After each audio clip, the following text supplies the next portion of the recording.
26 अप्रैल को स्थानीय निकाय के चुनाव आयोजित होंगे और 28 अप्रैल को मतों की गिनती की प्रक्रिया की जाएगी। तब इसे लेकर नर्मदा जिले में किस तरीके से तैयारियां की जा रही है, इस बारे में ज्यादा जानकारी देने के लिए विस्तृत में जानकारी देने के लिए नर्मदा जिला चुनाव अधिकारी SK मोदी की अगुवाई में पत्रकार परिषद आयोजित हुई थी और इस दौरान कई मुद्दों पर उनकी ओर से प्रकाश डाला गया था।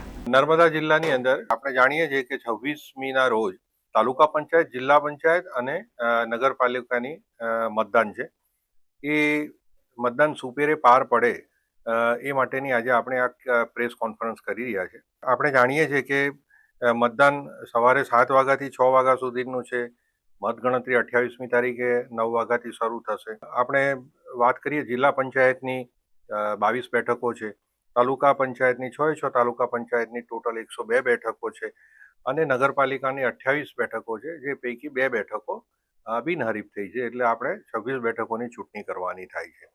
આપણે નગરપાલિકાની અંદર 24,000 જેટલા મતદારો છે, જ્યારે 6 તાલુકાની અંદર ગ્રામ્ય વસ્તીમાં 4,15,000 જેટલા મતદારો છે, તે પોતાનો મતાધિકારનો ઉપયોગ કરશે.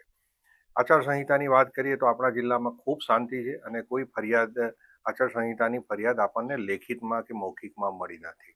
બીજું કે પોલીસ બંદોબસ્ત ની સ્કીમ તૈયાર થઈ ગઈ છે અને 54 જેટલા રૂટમાં પોલીસ પેટ્રોલિંગ પણ ચાલુ રહેશે જે તે દિવસે. બીજી વાત કરીએ તો હાલમાં ગરમી ખૂબ પડે છે, જે અંતર્ગત અમે લોકોએ ગ્રામ પંચાયત અને તાલુકા પંચાયત મારફત જે તે જગ્યાએ જરૂર હોય ત્યાં છાંયડો બનાવવાના માટે પણ અમે કીધું છે. એટલે ત્યાં છાંયડો પણ એ લોકો મંડપથી બનાવશે. બીજું, હેલ્થની અમારી ટીમો પણ તૈયાર છે અને એ ORSથી લઈને શરીરના દુખાવા, માથાના દુખાવાથી લઈને ચક્કર, ઉલટી આ બધું ન થાય અને થાય તો એના માટેની દવાઓ લઈને સજ્જ રહેશે.